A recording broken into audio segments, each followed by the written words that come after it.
கர்த்தர் நல்லவர், அவர் கிருபை என்றும் உள்ளது. கர்த்தருக்கு கொடான கொடி ஸ்தோத்திரம். கர்த்தருடைய நாமத்தில் உங்களை வாழ்த்துகிறேன். கர்த்தருடைய வார்த்தைகளை தியானிக்க கடந்து போவோமாக. கர்த்தர் உங்களோட பேசுவாராக. ஹல்லேலூயா. ஏசாயா தீர்க்கதரிசி புத்தகத்தில் 3வது அதிகாரத்தை 10வது வார்த்தையை நான் வாசிக்கிறேன், கேளுங்க. ஏசாயா தீர்க்கதரிசி புத்தகம் 3வது அதிகாரம் 10வது வார்த்தை. உங்களுக்கு நன்மை உண்டாகும் என்று நீதிமான்களுக்கு சொல்லுங்கள். உங்களுக்கு நன்மை உண்டாகும் என்று நீதிமான்களுக்கு சொல்லுங்கள். அவர்கள் தங்கள் கிரியைகளின் பலனை அனுபவிப்பார்கள். உங்களுக்கு நன்மை உண்டாகும் என்று சொல்லுங்கள் சொல்றார். வேத வார்த்தை என்ன சொல்கிறது? உங்களுக்கு நன்மை உண்டாகும்படி. ஏசாயா 3வது அதிகாரம் 10வது. உங்களுக்கு நன்மை உண்டாகும் என்று, உங்களுக்கு நன்மை உண்டாகும் என்று நீதிமானுக்கு சொல்லுங்கள். அவர்கள் தங்கள் கிரியைகளின் பலனை அனுபவிப்பார்கள். அப்போ நன்மை உண்டாகும் என்று சொல்றாரு வேதத்தில். ஹல்லேலூயா. சுவிசேஷம் சொல்லுங்க. உங்களுக்கு தேவன் அற்புதம் செய்வார், அதிசயம் செய்வார், நன்மை செய்வார், அனுகூலமான காரியம் செய்வார். இப்படியாக கர்த்தருடைய வார்த்தையை சொல்லுது வேதம். இதில் எனக்கு ரொம்ப பிடிச்சது, உங்களுக்கு நன்மை உண்டாகும். சில பேர் ஃபோன் பண்ணி என்னோட அநேகர் பேசுகிறாங்க. நானும் சில கஷ்டங்களை கடந்து வந்தேன். நானும் நாசம் மோசம் ஆகி ஏமாந்து கர்த்தருடைய கிருபையால் நிற்கிறேன். இப்போ ஒரு 2 நாளுக்கு முன்ன கூட பாம்பேலேருந்து ஒரு சகோதரன் பேசினார். ஐயா, நான் ரொம்ப கஷ்டப்படுறேன், இருக்கச்சு எல்லாருக்கும் உதவி செய்கிறேன், இப்போ எல்லாம் என்னை வெறுக்கிறாங்க சொன்னேன். அப்போ அவங்களுக்கு என்ன சொல்லணும் சொல்லுங்கள்? அவங்க வாழ்க்கையில் அநேக தோல்விகளை கண்டு அவங்க சொல்கிறாங்க, ஐயா நான் இப்படி இருக்கேன், ஐயா மனைவி ஒரு பக்கம் இருந்து பிள்ளைங்க இருக்குது, சம்பாதியம் இல்லை. அப்போது அவங்களுக்கு நம்ம என்ன சொல்லணும் சொன்னாக்கா, நம்ம நன்மை செய்கிறோம் இல்லை, அது 2வது கட்டம். தேவ வார்த்தை சொல்கிறது, உங்களுக்கு நன்மை உண்டாகும் என்று நீதிமான்களுக்கு சொல்லுங்க. நீதிமான் சொன்னாக்கா கர்த்தரால் ரட்சிக்கப்பட்ட பிள்ளைங்களாம் நீதிமான் தான். ஹல்லேலூயா. கர்த்தர் நல்லவர். அவங்க தன் கிரியைகளின் பலனை அனுபவிப்பார்கள். கிரியைகளின் பலனை அனுபவிப்பார்கள். ஹல்லேலூயா. ஸ்தோத்திரம். நன்மை உண்டாகும் என்று சொல்லுங்கள் சொல்லப்படுது வேதம். நம்ம சொல்லணும், நம்மளால முடியாது. ஆனால் தேவ வார்த்தை வல்லமையான வார்த்தை, அது ஜீவனுள்ள வார்த்தை. நம்ம சொல்லும்போது தேவன் அதை கேட்டு அவர் கிரியை செய்வார். ரோமர் 10வது அதிகாரத்தில் கடந்து போவோம். ரோமர் 10வது அதிகாரம். ஹல்லேலூயா. ரோமர் 10வது அதிகாரத்தில் சில வேத வார்த்தைகள் நான் வாசிக்கிறேன்.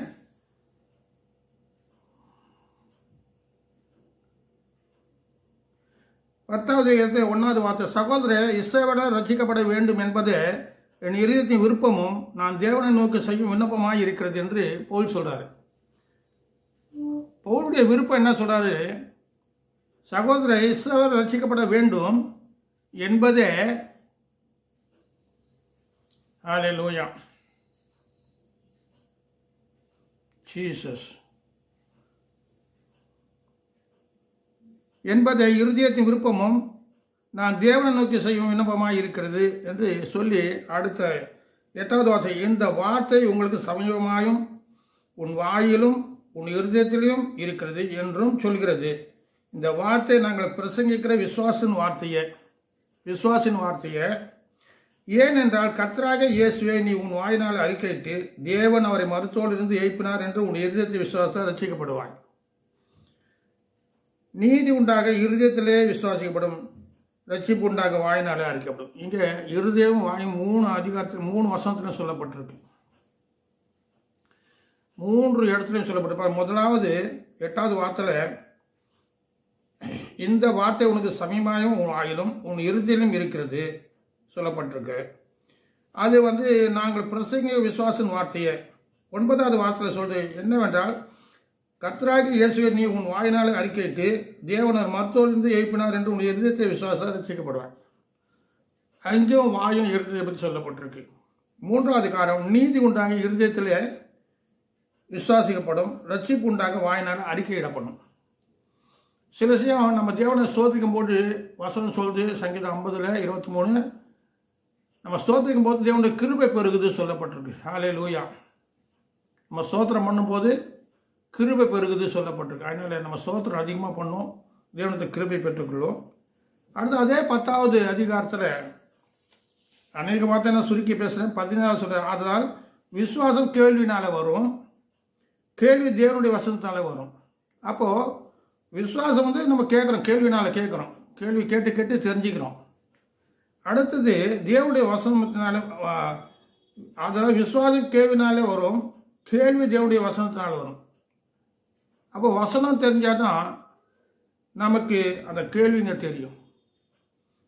விசுவாசம் கேள்வினால வரும். யூதருங்கெல்லாம், யூதரோட பிள்ளைங்களை யூதருங்க எது கேட்டாலும் அவங்க கோச்சிக்க மாட்டாங்க, சொல்லிக் கொடுப்பாங்க. அப்போ அவங்க என்ன பண்ணுறாங்க, விசுவாசத்தில் வல்லவங்களாக இருக்காங்க, கேள்வியில் நல்ல வல்லவங்களாக இருக்காங்க, நல்ல மூளை வரிச்சு. சின்னதுலேருந்து நம்ம என்ன பண்ணோம், நம்ம பிள்ளைங்களை என்ன பண்ணோம், அதட்டுவோம், அதை சொல்லிக் கொடுக்க மாட்டோம். இது தவறு, இது ரைட்டு சொல்லு. இவங்க சின்ன வயசுலேருந்து சொல்லிக் கொடுப்பாங்க, இது தவறு, இது ரைட்டு சொல்லுவாங்க, பிள்ளைங்க சொல்லிக் கொடுப்பாங்க. அது வளர வர அது இருதயத்தில் வச்சுக்கின்னு ஜாகிரதையாக நடந்துக்கும். ஹல்லேலூயா. கர்த்தர் நல்லவர். அடுத்த வார்த்தையை நாம் கடந்து போவோம். ஜீசஸ். சங்கீதம் 33:9 கடந்து போவோம். சங்கீதம் 33:9 வார்த்தை. எல்லாம் உங்களுக்கு தெரிந்த வார்த்தை இருந்தாலும் நான் அது பிரசங்கிக்கிறேன். 33:9 வார்த்தை வாசிக்கிறேன். கர்த்தர் பாருங்க, அவர் சொல்ல ஆகும், அவர் கட்டளை நிற்கும். நிறைய வார்த்தைங்க இருக்கு. இதுக்கு இணையான வார்த்தை நிறையா இருந்தாலும் அது இன்னும் பிரசங்கிப்பேன் நான். இப்போ நான் சொல்ல வந்தது சொல்றாரு. அவர் சொல்ல ஆகும், அவர் கட்டளை, அவரே சொல்றாரு. அப்போ நம்மளும் இந்த வார்த்தைகளை சொல்லணும். தேவன் உங்களுக்கு நன்மை செய்வார், உங்களுக்கு ஆஸ்வதிப்பார், தேவன் உங்களை பாதுகாத்து கொள்வார், தேவன் உங்களோடு இருப்பார், தேவன் உங்களுக்கு அதிசயம் செய்வார் அப்படி சொல்லணும். அது நம்ம கடமை. கர்த்தர் நல்லவர். அது வரவங்களுக்கு ஒரு ஆறுதலான வார்த்தை. கர்த்தர் நல்லவர்.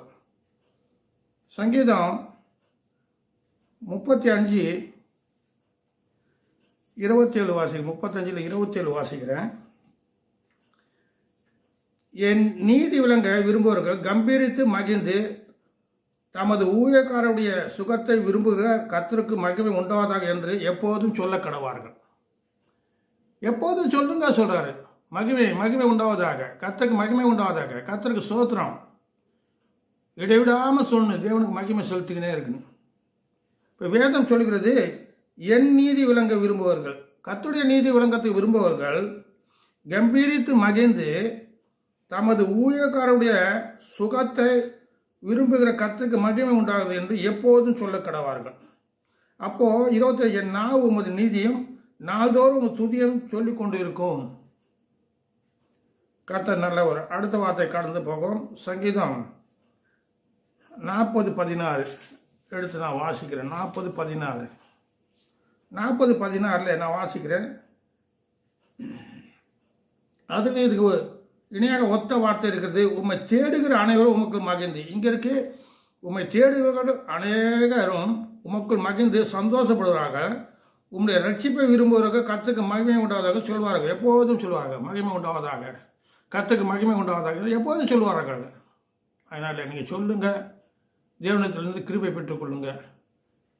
வாயின் வார்த்தை தான் அறிக்கை பண்ணு, இருதயத்தில் விசுவாசிக்கணும். ரோமர் 10:9-10 ஞாபகம் வச்சுக்க. ஒரு மந்திரக்காரன் மந்திரம் பண்ணுறான்னு சொன்னாக்கா வார்த்தையை சொல்லிக்கிட்டே அது உருவமாக அது சூட்சும உருவமாக மாறுது. அதே நம்ம தேவனுடைய வார்த்தை சொல்லும் போது அது மகிமையான காரியமாக மாறுது. ஹல்லேலூயா. இதுதான் ரகசியம். அவன் பொல்லாத வார்த்தைகளை சொல்லி அது பொல்லாத காரியங்களுக்கு அதை யூஸ் பண்ணுறான். நம்ம கர்த்தருடைய வார்த்தைகளை சொல்லி அது நல்லது யூஸ் பண்ணுறதுக்கு இந்த வழி அறிக்கைட்டு ஜெபம் பண்ணினே இருக்கணும். கர்த்தர் நல்லவர். அடுத்தது சங்கீதம் 96 அதில் 3வது வார்த்தை பார்ப்போம். 96 96 நான் வாசிக்கிறேன். ஜாதிகளுக்குள்ளே அவருடைய மகிமையும் சகல ஜனங்களுக்குள்ளே அவருடைய அதிசயங்களையும் விவரித்து சொல்லுங்கள். அப்போ அவர் அதிசயங்களையும் அவர் மகிமையாக விவரித்து சொல்லுங்கள் சொல்லுங்கள் சொல்லுங்கள் சொல்லுது வசனம். நீங்கள் சொல்லுங்க. அவர் சொல்லாத ஒரு கட்டளை நிற்கும். நீங்கள் சொல்லு. அப்போது நீதிமான பார்த்து நீங்கள் சொல்லு. நீங்கள் நல்லா இருப்பீங்க. கஷ்டப்பட்டால் கூட கர்த்தர் கைவிட மாட்டார். அவர் வாக்குத்தத்தம் பண்ண உண்மை அப்படி அந்த ஆறுதலான வார்த்தைங்க தேவனுடைய வார்த்தையை சொல்லும்போது தேவன் அந்த வார்த்தை அங்கீகரிப்பார். அதன் மூலமாக அவங்களுக்கு நன்மை செய்வார். இதுதான் ரகசியம், தேவ ரகசியம். அப்போ சொல்கிறாரு, ஜாதிகளுக்குள்ளே அவருடைய மகிமையும் சகல ஜனங்களுக்குள்ள அவருடைய அதிசயங்களையும் விவரித்து சொல்லுங்கள். அடுத்து அதே 94 10வது வார்த்தை வாசிக்கிறேன். கர்த்தர் ராஜரீகம் பண்ணுகிறார், ஆகையால் பூச்சக்கரம் அசையாதபடி உறுதிப்பட்டிருக்கும். அவர் ஜனங்களை நிதானமாக நியாயந்திருப்பார் என்று ஜாதிகளுக்குள்ளே சொல்லுங்கள். அப்போது கர்த்தர் ராஜரீகம் பண்ணுகிறார் என்று சொல்லணும். அவர் ராஜாவாக இருக்கார் பரலோகத்தில். ஹல்லேலூயா. அப்போது கர்த்தர் ராஜரீகம் பண்ணுகிற ஆகையால் பூச்சக்கரம் அசையாதபடிக்கு உறுதிப்பட்டிருக்கும். அவர் ஜனங்களை நிதானமாக நியாயத்திருப்பார் என்று ஜாதிகளுக்குள்ளே சொல்லுங்கள் சொல்லுங்கள் சொல்லப்பட்டு. ஹல்லேலூயா. இந்த சொல்லுங்கள் சொல்கிற வார்த்தையை நான் உறுதிப்படுத்துகிறேன். சங்கீதம் 100 அடுத்த காரியம் பார்த்தா 118வது சங்கீதத்தில் இதெல்லாம் நான் பல வருஷம் முன்னே செய்தி கொடுத்தேன். அந்த செய்தியை மறுபடியும் உங்கள் மத்தியில் பகிர்ந்து கொள்கிறேன். நிறைய செய்தி நான் எழுதி வைக்கல. முடிஞ்ச வரைக்கும் நான் கர்த்தர் கிருபை செய்வாராக. ஹல்லேலூயா. சங்கீதம் 118 2வது வார்த்தை, அவர் கிருபை என்றும் உள்ளது இஸ்ரவேல் சொல்வதாக. அவர் கிருபை என்றும் உள்ளது என்று இஸ்ரவேல் சொல்வதாக. அடுத்தது, அவர் கிருபை என்றும் உள்ளது என்று ஆரோனின் குடும்பத்தால் சொல்வாராக. அப்போ முதல்ல இஸ்ரவேல் சொல்வதாக, அடுத்தது ஆரோன் குடும்பத்தால் சொல்வார்களாக, அடுத்து அவர் கிருபை என்றும் உள்ளது கர்த்தருக்கு பயப்படுவதற்கு சொல்வார்களாக. கர்த்தருக்கு பயப்படுறவங்க சொல்லணும். ஹல்லேலூயா. கர்த்தர் நல்லவருங்க. ஹல்லேலூயா. கிருபை என்றும் உள்ளது சொல்லணும். கர்த்தர் நல்லவர். ஹல்லேலூயா. அதனால கடந்து போகும். ஏசாயா 35வது அதிகாரத்தில் சில வார்த்தைகள் நான் வாசிக்கிறேன். ஏசாயா 35வது அதிகாரத்தில் 4வது வார்த்தை நான் வாசிக்கிறேன். கேட்டு தியானம் பண்ணி மறுபடியும் பைபிளை வாசிங்க. உனக்கு நல்லா புரியும். ஏசாயா 35 அதிகாரத்தில் 3-4 தளர்ந்த கைகளை திடப்படுத்தி தள்ளாடுகிற முயங்காலை பலப்படுத்துங்க. எப்படி சொல்லப்பட்டிருக்கு? தளர்ந்த கைகளை திடப்படுத்தி தள்ளாடுகிற முயங்காலை பலப்படுத்துங்கள். மனம் பதறுவர்களை பார்த்து, எப்படி மனம் பதறுவர்களை பார்த்து பயப்படாதீர்கள் என்று சொல்லணுமா? சில பேர் பதட்டமாக இருப்பாங்க. வாழ்க்கையில் அநேக பதட்டங்கள் இருக்குது. அவங்கள பார்த்து என்ன சார் பயப்படாதீங்க, கர்த்தர் உதவி செய்வார். பயப்படாதீங்க, கர்த்தர் எப்படி உங்களுக்கு காரியத்தை வாய்க்க செய்வார். அது 2வது காரியம். கர்த்தர் செய்யல, அது 2வது காரியம். நீ சொல்ல வேண்டிய கடமை இருக்குன்னு சொல்லு. ஹல்லேலூயா. நீ சொல்லாமல் எப்படி கர்த்தர் செய்வார்? கர்த்தர் நல்லவர். ஹல்லேலூயா. அப்போ மனம் பதறுகிறவர்களை பார்த்து நீங்கள் பயப்படாதீர்கள், திடன் கொள்ளுங்கள் சொன்னுமா. திடன் கொள்ளுங்கள், தைரியமாக இருங்க. செட்டியார் முறுக்கா சரக்கு முறுக்கா?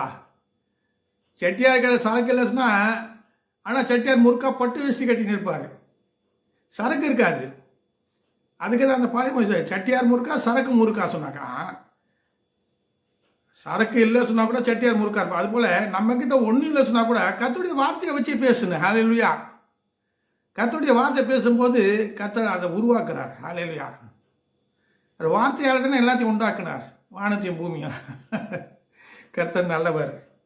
மனம் பதறுகளை பார்த்து நீங்கள் பயப்படாதீர்கள், திடன் கொள்ளுங்கள். இதோ உங்கள் தேவன் நீதியை சரிக்கட்டவும், உங்கள் தேவன் பதில் அளிக்கவும் வருவார். நீதி செய்வாருங்க, பதில் கொடுப்பாரு. நீதி செய்வார், பதில் கொடுப்பார்.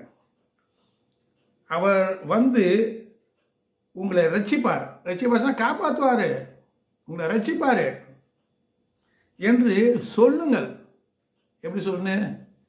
அவ்வளோதான், நீ கூட்ட கேஸு, இனி கர்த்தர் உதவி செய்ய மாட்டார், நீ பாவம் பண்ணிட்ட, நீ அக்கறை பண்ண, ஏமாந்துட்ட, அப்படியெல்லாம் வந்து நெகட்டிவாக பேசவங்க தள்ளிடக்கூடாது.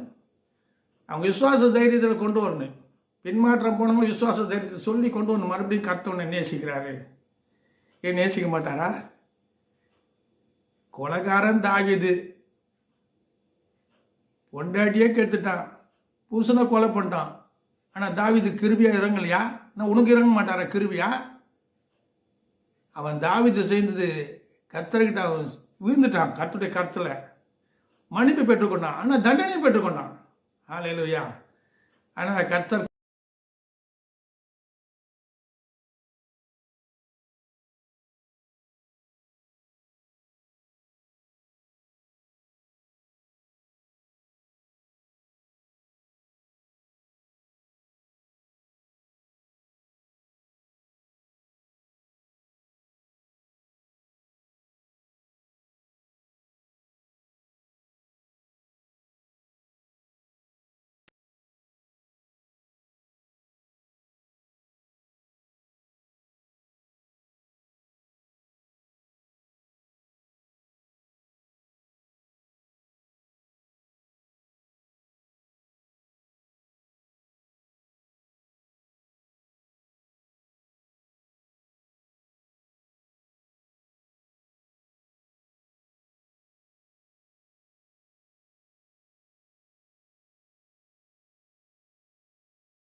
சில சமயம் துரடு போட்டு ஒரு நாள் பேண்ட்டு ஷர்ட்டு எல்லாத்தையும் கொண்டு போயிட்டான்.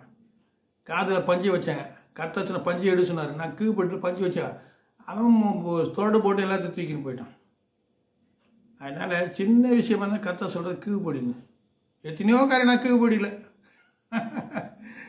ஏங்க நீங்கள் கீழ்படியாமல் எங்களை கீழ்படியாக சொல்லிட்டு கேட்காதீங்க. யார் கீழ்படுறாங்களோ அவங்களுக்கு ஆசீர்வாதம், அவ்வளோதான், நன்மை உண்டாகும். சரி, இங்கே பாருங்க, மனுஷர் ஒடுக்கப்படும் போது மணிப்பூரில் ஒரே கலாட்டா சொல்லிட்டு பார்க்குறேன், யூடியூப்லலாம் பார்க்குறேன் நியூஸு. கிறிஸ்தவங்களாம் அடிக்கிறாங்க, சாவடிக்கிறாங்க, காட்டுக்குள்ளே போயிருக்காங்க சொல்லிட்டு. கர்த்தர் தான் உதவி செய்யுங்க. ஹல்லேலூயா. உன் ஜபம் கேட்கப்படுதா? பெரிய கும்பலை வச்சு நான் எல்லாருக்கும் ஜப்பி பண்ணுறேன். அது எப்படி ஜப்பிப்பேன்? எல்லாருக்கும் எப்படி ஜப்புங்க? ஒரே ஜப்பம் எல்லாருக்கும் எல்லாரும் ஜப்பிக்கணும். ஹல்லேலூயா. இங்கே மனுஷர் ஒடுக்கப்படும் போது திடப்பட கடவார்கள் என்று நீ சொல்ல தாழ்ந்தோர் ரட்சிக்கப்படுவார்கள். நீ சொல்லு, கர்த்தர் எப்படியும் ஒரு அதிசயம் செய்வாருங்க. நமக்காக யுத்தம் செய்வார், விட மாட்டார். நாங்கள் வெட்கப்பட்டு போக மாட்டோம். அப்படி விசுவாச அறிக்கைட்டுக்கினே இருக்குங்க. ஹல்லேலூயா. பாருங்க, மனுஷர் ஒடுக்கப்படும் போது திடப்படக்கரவாக என்று நீ சொல்ல தாழ்ந்தோர செய்வோம். நீ சொல்லு, நான் சொல்லு.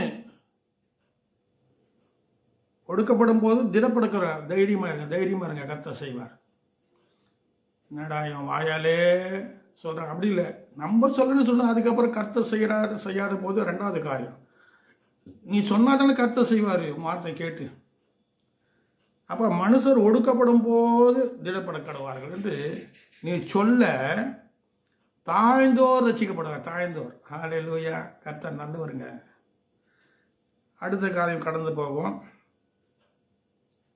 ஏசியா 28வது அதிகாரத்தில் ஒரு வார்த்தை பார்ப்போம். ஏசியா 28. ஏசியா 28ல் ஸ்தோத்திரம். 28ல் ஏசியா 28, 23, 28, 23 படிக்கிறேன். ஜீசஸ். செவி கொடுத்து என் சத்தத்தை கேளுங்கள், நான் சொல்வதை கவனித்து கேளுங்கள் சொல்றார். ஆண்டவர் என்ன சொல்றது? செவி கொடுத்து என் சத்தத்தை கேளுங்கள், நான் சொல்வதை கவனித்து கேளுங்கள். செவி கொடுத்து. நீதிமன்றருக்கு ஞானமுள்ள காது இல்லோன்னு கேட்க கிடவான். எப்படி இருக்கு? எல்லாருக்கும் காது இருக்கு. ராஜா காது, கைதை காது சொன்னான். அது இல்லை, ஞானமுள்ள காது. எல்லாருக்கும் காது இருக்கு. துர்மார்க்கும் காது இருக்கு, பேய்க்கும் காது இருக்கு, புறஜாதியும் காது இருக்கு, எல்லாருக்கும் காது இருக்கு. ஆனால் சத்திய வார்த்தை கேட்கறதுக்கு மாதிரி ஞானமுள்ள காது வேணுமா? கேளு. நான் சொல்லுங்க, வசனம் சொல்லுங்க, பைபிளில் இருக்கு ஞானமுள்ள காது. இல்லை, தேவ வார்த்தை கேட்காது உனக்கு. கர்த்தர் நல்லவர். ஞானமுள்ள காது உங்களுக்கு நிறையா இருக்கும்னு நினைக்கிறேன். கர்த்தர் உங்களை ஆசைப்பாராக. செவி கொடுங்கள், என் சத்தத்தை கேளுங்கள், நான் சொல்வதை கவனித்து கொள்ளுங்கள். சரி, அடுத்து சொல்றாரு 29, ஏசியா 29, 24. வழுவி போகிற மனதை உடையவர்கள். எத்தனை பேர் வழுவி போகிற கர்த்தரை விட்டு பின்வாங்கிறாங்க தெரியுங்களா? அதான் வழுவி போகிறது. மனதுடையவர்கள் புத்திமான்களாகி, வழி போக மனதுடைய புத்திமான்களாகி முறுமுறுக்கிற உபதேசம் கற்றுக்கொள்வார்களாம். நீ சொல்லும் போது இந்த காரியம் நடக்கும். என்ன சொல்றாரு? வழி போகிற மனதை உடையவர்கள் புத்திமான்கள் ஆவாங்களாம். வழி போகிற இருதயம் உடைய மனம் உடையவர்கள் புத்திமான்களாகி முறுமுறுக்கிறவர்கள். இன்னும் நிறைய பேர் முறுமுறுக்கிறவங்க உபதேசம் கற்றுக்கொள்வார்கள் நீ சொல்லும் போது. அருமையான வார்த்தைங்க. சரி, அடுத்த வார்த்தை போகும். இங்கே என்ன சொல்லப்பட்டிருக்கு? நீங்கள் சொல்லும் போது நீங்கள் சொல்லு, கர்த்தருடைய வார்த்தை, கர்த்தருக்காக இதையாவது பேசணும். இதுதான் சுவிசேஷம். சுவிசேஷம் சொல்லுங்க சொன்னா என்ன அர்த்தம்? கர்த்தர் இந்த காரியங்களாம் செய்வார் சொல்லு. இதுவும் சுவிசேஷம்தான். சரி, கர்த்தர் நல்லவர். அடுத்த வார்த்தை ஏசியா 44 அதிகாரம். ஏசியா 44.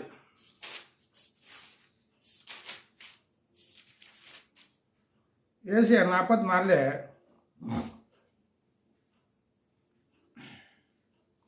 27வது வார்த்தை. ஏசியா 44 27வது.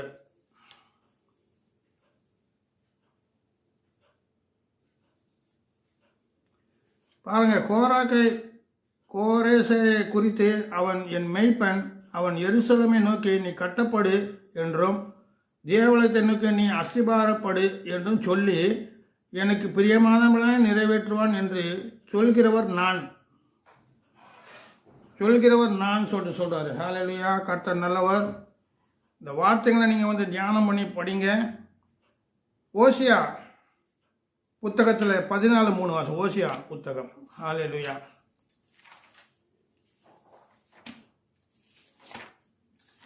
ஓசியா புத்தகத்தில் தானியேல். ஓசியா 14வது அதிகாரத்தில் 3வது வார்த்தையை வாசிக்கிறேன் நான். 13ல் 3வது வார்த்தை. வாசிக்கிறேன், கேளுங்க. 14வது 14வது அதிகாரத்தில் 3வது வார்த்தை. அசரியா எங்களை ரட்சிப்பதில்லை, நாங்கள் குதிரைகள் மேல் ஏற மாட்டோம், எங்கள் கையின் கிரிகையை பார்த்து நீங்கள் எங்கள் தேவர் என்று சொல்ல மாட்டோம், திக்கற்ற உம்மிடத்தில் இறக்க பெறுவார் என்று சொல்லுங்கள். இங்கே என்ன பாருங்க, அசரியா எங்களை ரட்சிப்பதில்லை, நாங்கள் குதிரைகள் மேல் ஏற மாட்டோம், எங்கள் கைகளின் கிரிகளை பார்த்து நீங்கள் எங்கள் தேவர்கள் என்று சொல்ல மாட்டோம், திக்கற்ற உம்மிடத்தில் இரக்கம் பெறுவான் என்று சொல்லுங்கள். சில பேர் என்ன பண்ணாங்க, இங்கே 3 விதமாக சொல்லப்படுது. ரட்சிப்பதில்லை, குதிரை ஏற மாட்டோம், கைகளின் கிரியை பார்த்து தேவர்கள் என்று சொல்ல. கையின் கிரியை சொன்னாக்கா சித்திரம், கையின் கிரிகளை இப்போது உருவங்களை வச்சு தேவன் என்று சொல்கிறாங்களே, அது கூட நான் என்ன சொல்கிறேன், நீங்கள் எங்கள் தேவர்கள் என்று இன்னும் சொல்ல மாட்டோம், சிலைகளை பார்த்து விக்கிரங்களை பார்த்து நாங்கள் சொல்ல மாட்டோம், திக்கற்றவன் உம்மிடத்தில் இரக்கம் பெறுவான் என்று சொல்லுங்கள். அப்போ சொல்லும்போது காரியம் மாறும். அடுத்த ஒரு வார்த்தை எண்காமத்தில் 11வது அதிகாரத்தில் கடந்து போவோம். எண்காமம் 11வது அதிகாரம். ஸ்தோத்திரம், கர்த்தர் நல்லவர். அநேக காரியம் இருந்தாலும் நான் சுருக்கி பேசுகிறேன். எண்காமம் 11 அதை நான் வாசிக்கிறேன். இங்கே உடன்படிக்கை பெட்டி பற்றி சொல்லப்பட்டிருக்குது. இந்த உடன்படிக்கை பெட்டியை எப்படி சொல்லிட்டு கேட்டாக்கா 11:22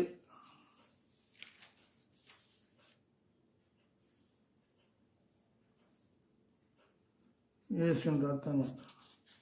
11:35 பாருங்க, இங்கே இந்த உடன்படிக்கை பெட்டியை பற்றி சொல்லப்பட்டிருக்கு. எண்காமம் 11:35-36 பெட்டியானது புறப்படும் போது மோசே, கர்த்தாவே எழுந்தருளும், உம்முடைய சத்துருக்கள் சிதறடிக்கப்படுவார்களாக, உம்மை பகைக்கிறவர்கள் உங்கள் முன்பாக ஓடி போகிறார்கள் என்பான். அது தங்கும் போது, கர்த்தாவே அநேக ஆயிரமாகிய இஸ்ரவேல் எடுத்து திரும்புகிறார்கள் என்று சொல்வான். அப்போது மோசே இப்படி சொல்கிறாரு, பெட்டியானது பெட்டியானது புறப்படும் போது மோசே, கர்த்தாவே எழுந்தரணும், உம்முடைய சத்துருக்கள் சிதறடிக்கப்படுவார்களாக, உம்மை பகைக்கிறவர்கள் உமக்கு முன்பாக ஓடி போவார்களாக என்பான். அடுத்தது, அது தங்கும் போது கர்த்தாவே அநேக ஆயிரமானவர்களாகிய இஸ்ரவேல் எடுத்து திரும்புகிறார்கள் என்று சொல்லுவான். அப்போது நீங்கள் சொல்லும் போது கர்த்தர் பெரிய காரியங்கள் செய்வார், நன்மை உண்டாகும் என்று சொல்லுங்க, ஒடுக்கப்படுங்க திடப்படுங்க சொல்லுங்க, கர்த்தர் பெரிய காரியங்கள் செய்வார். எனக்காக ஜெபித்து கொள்ளுங்கள், சப்ஸ்கிரைப் பண்ணுங்கள், அநேக ஃபார்வர்ட் பண்ணுங்கள். கர்த்தர் உங்களை தாங்கி வழி நடத்துவார்கள். ஆமென். ஜீசஸ்.